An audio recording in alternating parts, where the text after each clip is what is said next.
На мой взгляд, мало что сравнится по красоте с деревом.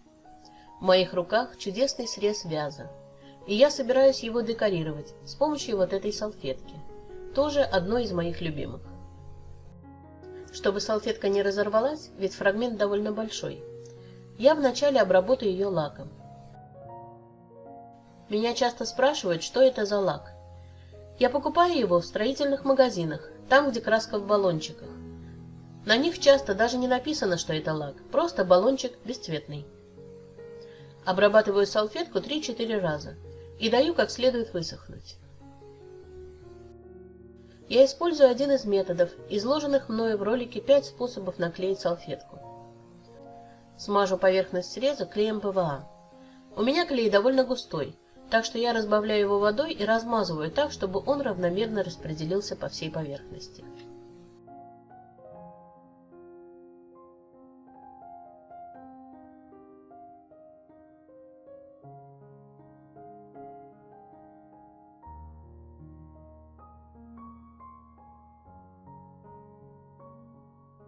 Теперь укладываю салфетку на нужное место и брызгаю водой. Мокрыми пальцами растягиваю и расправляю салфетку.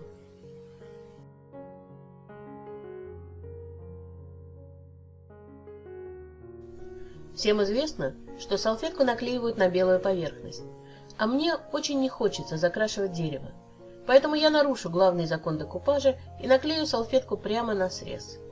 Конечно, салфетка не будет такой яркой, но мне кажется, что все будет гармонично.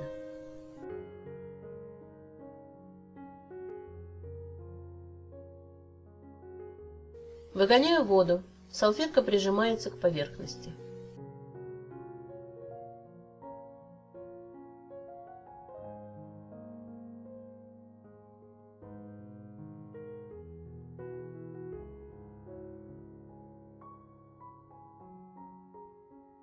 Мотив приклеился без особых складочек и разрывов.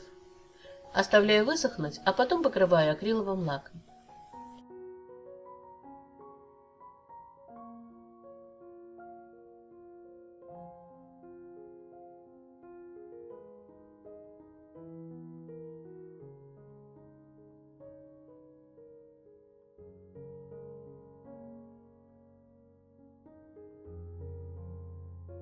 После высыхания излишки салфетки сниму наждачной бумагой или просто руками, смочив их водой.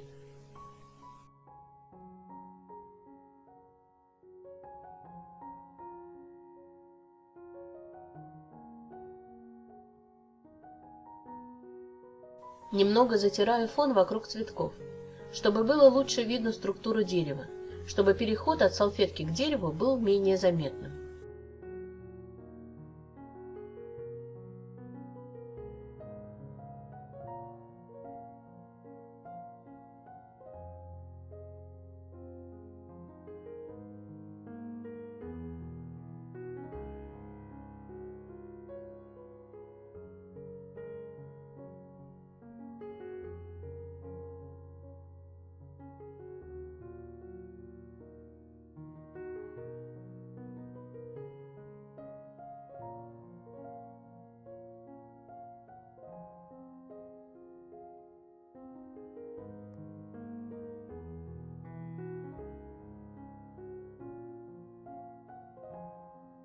Теперь покрою весь срез несколькими слоями лака.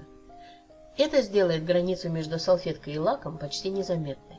Можно покрыть этот срез термостойким лаком и сделать подставку под горячее, хотя я не люблю такие красочные подставки.